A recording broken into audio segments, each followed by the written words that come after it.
Hi, good morning. This is Dr. Adam Splaver with Matters of the Heart. Today I'm going to talk to you about, we're going to talk to you about, I have actually a special guest.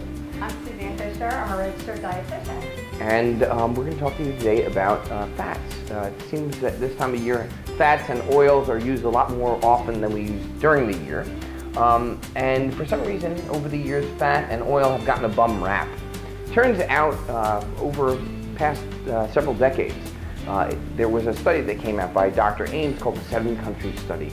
And in that study, Dr. Ames concluded that the more fat you had in your diet, the more likely you were to have cardiovascular disease, have stroke, and even certain types of cancer. Based on that study alone, the USDA came forth with their food pyramid and suggested that we cut out most of the fats in our diet. Exactly. So, as it turns out, when we go back and actually rehash that data and we look at that data, it turns out that Dr. Ames kind of fudged the data and left out a number of other countries. There were actually over 30 countries that were studied. And when you look at the data as a whole, it turns out that, believe it or not, fats were actually not the cause of cardiovascular disease or didn't correlate with cardiovascular disease or these other problems, but actually with the refined sugars. The refined sugars.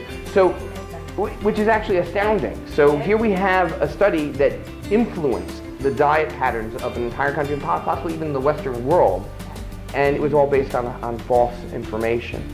So today I thought it would be appropriate if Suzanne could talk to us about, specifically about fats and oils, and the difference between good fats and bad fats, and maybe what we can do to make some substitutions, because not all fats are created equal. Not all fats are created equal, and I'm a big proponent of adding good, healthy fats to your diet. I remember the time of the Snackle cookies. I'm sure the rest of us do. Those green boxes in the store we all gravitated towards when we were told that fat was evil. So we looked for anything that said non-fat on the label, but that is not the case anymore, and I recommend fat for all my clients.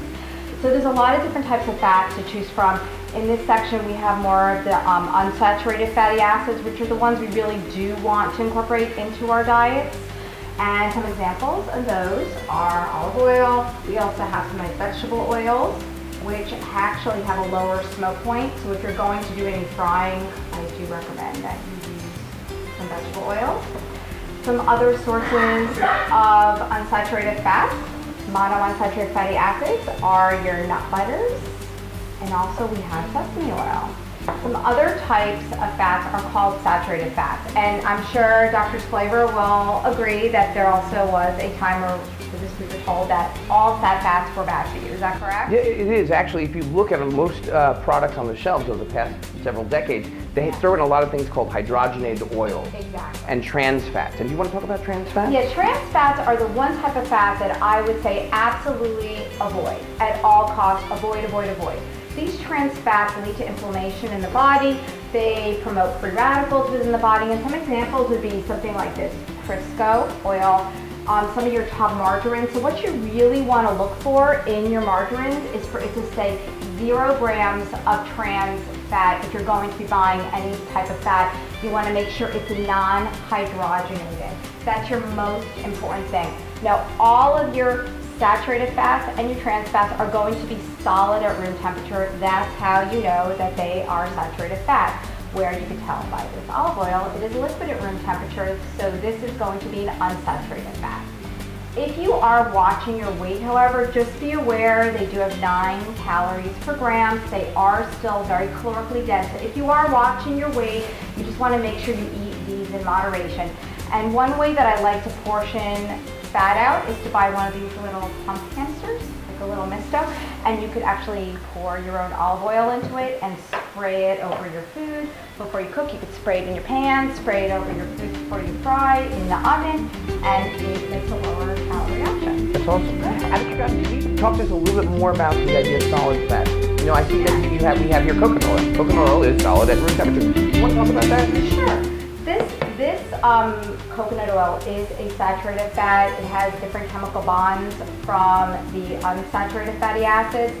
The one thing about coconut oil that sets it apart from other what are considered hard healthy fats, coconut oil does have what's called medium chain triglycerides in it. It still is saturated. It has about 15% medium chain triglycerides. So that 10 times fast?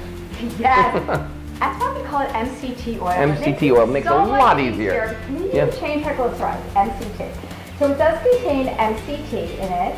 About 15%, it still is saturated, so we still have to, use it in moderation. I know that new study came out that there is not really a correlation towards the risk towards cardiovascular disease with the inclusion of saturated fats. Do you want to speak on that new study that came out? There are a number of proponents that MCTs, or mixed chain triglycerides, actually may or may not help with cardiovascular health.